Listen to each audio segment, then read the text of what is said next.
복된 시간에 주시는 하나님의 말씀은 히브리서 12장 1절에서 3절까지의 말씀입니다. 이러므로 우리에게 구름같이 둘러싼 허다한 증인들이 있으니 모든 무거운 것과 얽매이기 쉬운 죄를 벗어버리고 인내로써 우리 앞에 당한 경주를 하며 믿음의 주여 또 온전하게 하는 예수를 바라보자. 그는 그 앞에 있는 기쁨을 위하여 십자가를 참으사 부끄러움을 개의치 아니하시더니 하나님 보좌 우편에 앉으셨느니라. 함께합니다. 너희가 피곤하여 낙심하지 않기 위하여 죄인들이 이같이 자기에게 거역한 일을 참으신 일을 생각하라. 아멘. 이 시간 우리에게 귀한 말씀을 전하실 강사 목사님은 총신대학교를 총장으로 섬기고 계시며 저희 교회를 너무나 사랑하시는 박성규 목사님이십니다. 이 시간 귀한 목사님을 보내주신 하나님께 감사하는 마음과 목사님을 환영하는 마음으로 박수로 맞이하겠습니다. 감사합니다. 귀하신 성도님들과 말씀을 나눌 수 있어 참 기쁩니다. 오늘 본문의 말씀에 보면 이러므로 우리에게 구름같이 둘러싼 허다한 증인들이 있으니, 이 증인들은 11장에 나오는 믿음의 거인들이죠. 모든 무거운 것과 얽매이기 쉬운 죄를 벗어버리고, 중요한 동사죠. 인내로써 우리 앞에 당한 경주를 하며, 중요한 동사죠. 믿음의 주요 또 온전하게 하시는 인 예수를 바라보자. 믿음의 대상이시면서 그분을 바라볼 때 우리를 온전하게 하시는 분이시죠. 그는 그 앞에 있는 기쁨을 위하여 십자가를 참으사 부끄러움을 개의치 아니하시더니, 이 고난주간의 십자가를 우리가 묵상할 수 있게 됩니다. 하나님 보좌 우편에 앉으셨느니라. 너희가 피곤하여 낙심하지 않게 하여. 우리가 경주하는 이 인생의 경주는 우리를 피곤하게 하기도 하고 낙심하게 하기도 합니다. 죄인들이 이같이 자기에게 거역한 일을 참으신 일을 생각하라. 이 경주를 잘 달리기 위해서 예수님을 바라볼 뿐 아니라 생각하라고 말씀하고 있습니다. 자, 먼저 1절에서 경주를 하며 라는 말씀에 관심을 가지기를 원합니다. 인생은 경주입니다. 바울 사도도 내가 달려갈 길, 이 경주를 달렸다고 되어 있죠. 그 경주는 주 예수께 받은 사명이었습니다. 우리는 직업인이라는 현장에서 하나님의 부르심을 받고 사명을 감당하고 있고, 교회의 현장에서 사명을 감당하고 있는 것이죠. 그리고 디모데후서 4장 7절에는 이 경주를 마쳤다라고, 순교 직전에 쓴 디모데후서에서 이 경주를 마쳐가고 있다라고 말하고 있죠. 선한 싸움을 싸우고, 여기서 말하는 싸움은 헬라어 아고온인데 전투를 의미하기도 하지만 육상 경주를 의미하기도 합니다. 역시 싸우고라는 동사, 아곤의 동사형인 아곤 리조마이는 역시 전투를 하다는 뜻도 있고 전력 질주하다라는 뜻도 있습니다.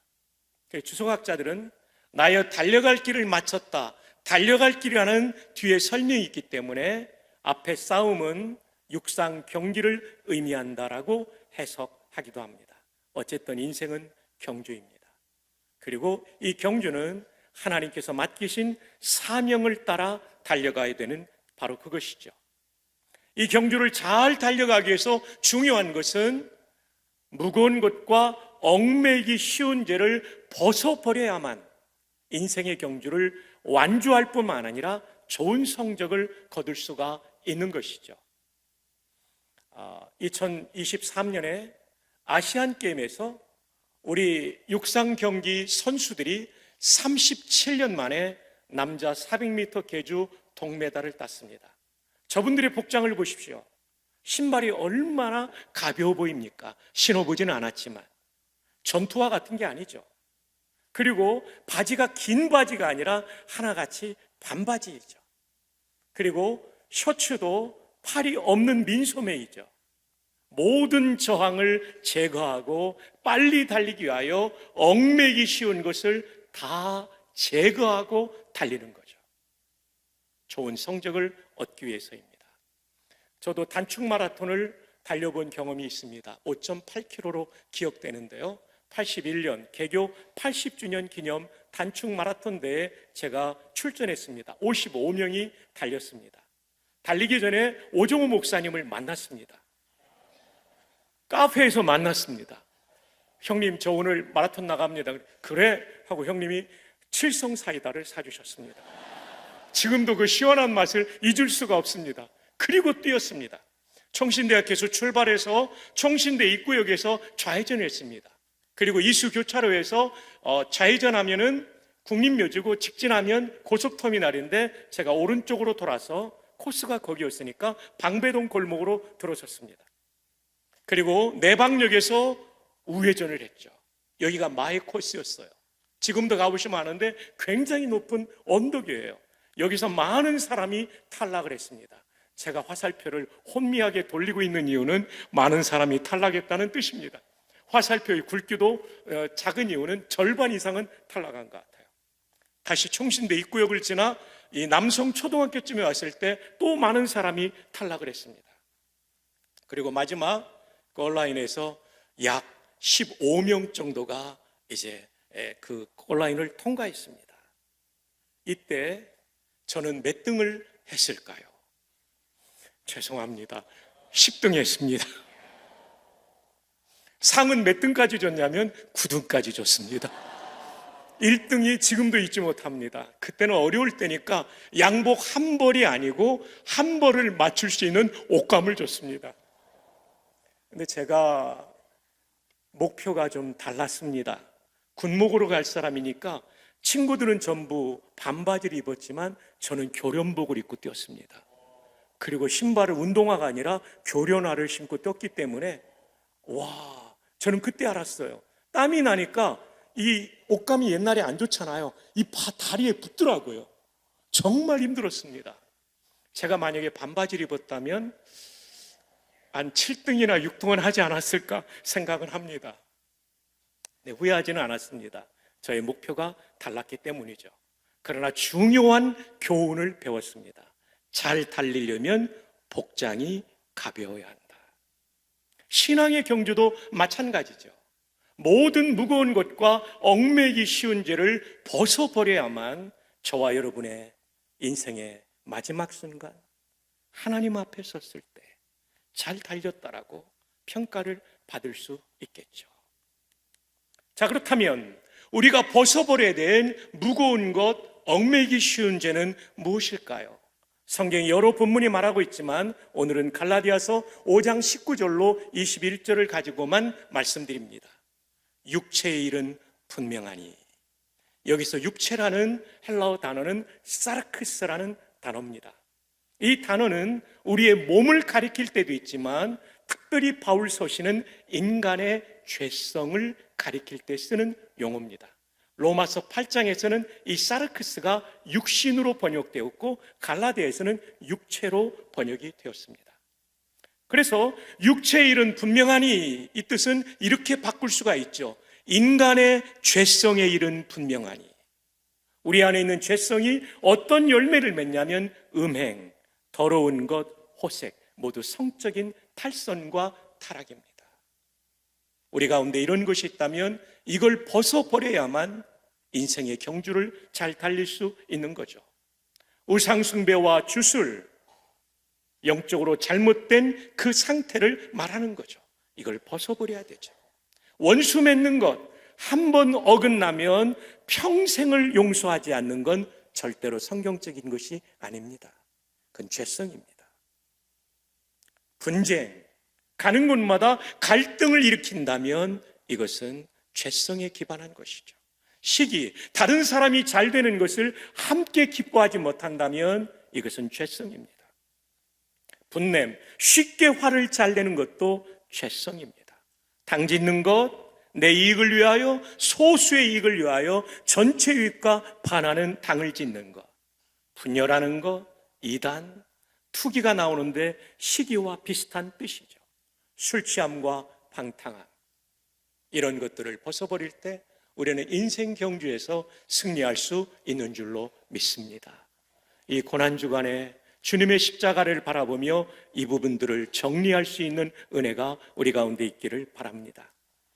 그 다음 두 번째로는 벗어버린 다음에 중요한 것은 예수를 바라보는 것이죠. 십자가를 참으신 예수를 바라보는 것이죠. 그러면 피곤하여 낙심할 만한 일이 생겨도 우리는 예수님 바라보며 다시 일어설 수 있는 것이죠. 근데 이 바라보는 것은 어떻게 바라보냐면 생각함으로 바라보는 것이죠.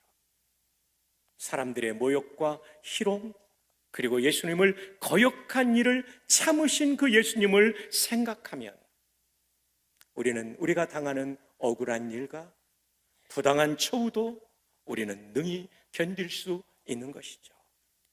1988년 저는 홍천에 있는 어느 부대에 군목으로 있었습니다.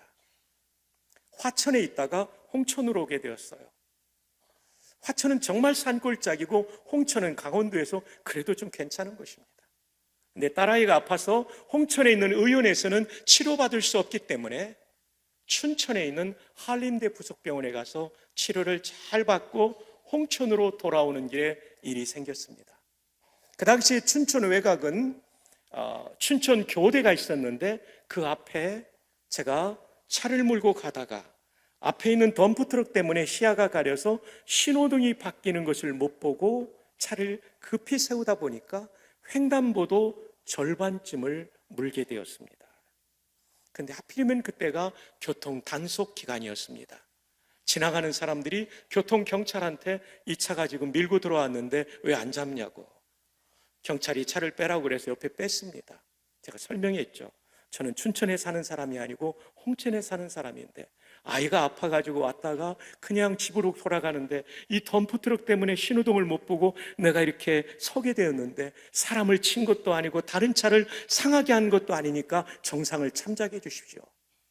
그런데 이분이요, 저한테 벌금 티켓을 떼는데 무려 3만 원을 떼었습니다. 그때 육군 중위 군목의 월급이 15만 원이었습니다. 굉장히 많이 뗀 거죠. 15만 원을 받아도 재형저축과 세금을 빼고 나면 10만 원을 받는데 세상에 11조보다 더 떼는데 제가 화가 났습니다. 화가 나는데 어떻게 표현할 길은 없고 이제 그 외곽에서 홍천호교에서는 높은 산을 넘어야 되는데 원창고개였습니다. 운전을 좀 거세게 하면서 화를 내면서 막 운전하고 있을 때였어요. 갑자기 뒤에 탄 분이 그러더라고요. 당신은 실수를 해도 했지만 예수님은 실수도 없이 그 억울한 일을 참으셨는데 당신이 아무리 억울해도 예수님보다 억울하지 않잖아요. 말은 맞는데 화가 났는데 이렇게 직언을 하니까 저가 화가 나버렸어요. 그분은 제 아내였어요. 제가 화가 나가지고 좀 가만히 좀 있어요. 화가 났는데 진짜 신혼 때니까 아마 아내가 가만히 있더라고요. 요즘 같으면 가만히 안 있었을 거예요. 그런데 아내는 조용한데 성령께서 말씀하시더라고요. 야, 목사가 그거 가지고 그러냐. 정말 예수님은 그 억울한 죽음을 오늘 담임 목사님 설교처럼 희롱을 당하면서도 만왕의 왕 만주의 주가 그러셨는데 네가 억울하면 예수님보다 억울하겠느냐. 와, 마음에 찔림이 진짜 오더라고요. 그래서 속도를 줄여가지고 제가 원창고개에서 절벽으로 떨어지지 않고 살아서 오늘 여러분들을 뵐 수가 있는 것입니다. 때로 힘들 때마다 생각합니다. 아무리 억울해도 예수님보다 억울하지 않다. 고난주간을 보내시면서 여러분들께서 최근에 속상한 일들 왜 없으시겠어요? 그래도 그 예수님을 바라보고 생각함으로 하나님의 섭리적 인도를 기대하면서 예수님 생각함으로 극복하는 은혜가 있기를 축복합니다. 십자가는 패배가 아니었습니다. 통치자들과 권세들, 헬라어 수고로 천사를 가리키는 관용어구입니다. 또 통치자들과 권세, 시장님과 이런 분들하고 싸우라는 게 아닙니다. 천사들과 싸우는데 우리가 싸울 천사는 선한 천사가 아니라 악한 천사죠. 예수님께서 악한 영들을 무력하여 드러내고 구경거리로 삼으시고 십자가로 그들을 이기셨느니라. 십자가는 패배가 아니라 승리였습니다. 근데 그 과정에 예수님이 희롱을 참으신 일이 있었다는 거죠. 저는 가끔 그 본문을 묵상할 때 옛날에 그 생각했어요. 제가 예수님이면 너무 억울해가지고 천군천사를 불렀을 것 같아요. 얘들아, 좀 와달라. 나 정말 억울해서 화는 좀 풀고 다시 십자가에 매달려야 되겠다. 못 뽑아라. 그리고 내려놔라. 그리고 예수님 희롱했던 사람 싸대기를 한 대씩 다 때리고, 이제는 좀 다시 달려도 되겠다. 다시 못 박아라. 그리고 다 이루었다. 이럴 수 있지만 안 그러셨다는 거죠. 예수님의 방식은 끝까지 하나님의 뜻을 이루기 위해서 참으신 거죠. 십자가에서의 죽음은 다 이루었다는 말씀으로 이제 정리가 되는 것이죠. 테텔레스타이라는 현재 완료 수동태입니다. 임무를 완수할 때 쓰는 말씀이죠. 하늘아버지께 나를 이 땅에 보내신 인류 구원의 임무를 완수했습니다.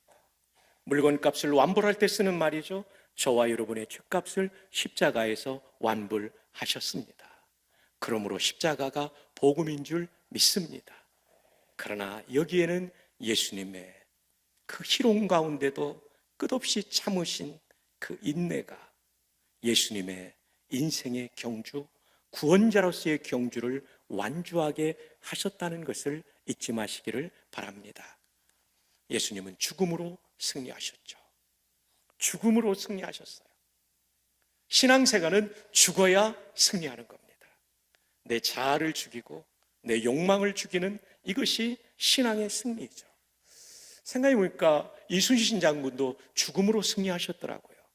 노량해전 7년 전쟁을 최종적으로 끝낸 전투.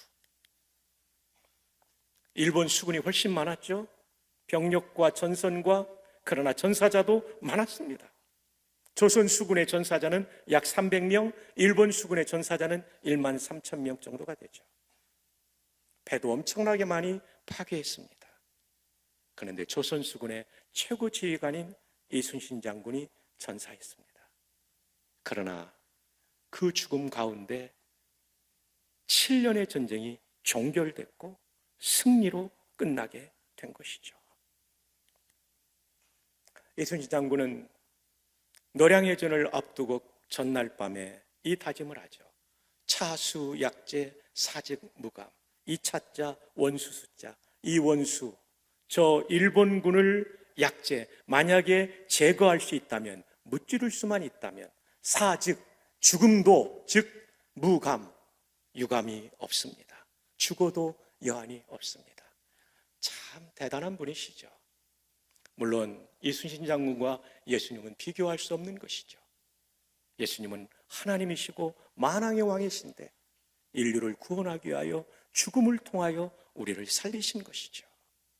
그러나 이순신 장군은 한 나라의 제독으로서 나라를 그 파멸로부터 건진 분이죠. 비교할 수는 없습니다. 그러나 죽음으로써 승리를 했다는 차원에서는 한편의 공통점이 있는 것입니다. 우리가 기억할 것은 초림의 주님은 죽음으로 승리하셨다는 것입니다. 요한계시록 5장 5절과 6절을 보면 예수님을 유대 지파의 사자, 왕으로 묘사하죠. 근데 이 왕이 초림의 메시아로 왔을 때는 한 어린 양, 일찍이 죽임을 당한 어린 양으로 표현되고 있습니다. 왕이시지만 어린 양으로 죽어 우리의 구원을 이루신 것이죠. 여러분, 우리 성도도 승리하려면 초림의 주님의 방식으로 살아야 됩니다. 재림의 주님은 왕의 모습으로 오시겠지만 초림의 주님은 죽임당한 어린 양이 되셨던 것이죠. 그 모습으로 오신 것이죠. 우리도 예수님의 재림 전까지 성도가 인생의 경주에 승리하는 비결은 초림의 주님의 방식으로 어린 양처럼 죽는 삶을 사는 것입니다. 마태복음 16장 24절 함께 읽어볼까요? 시작. 이에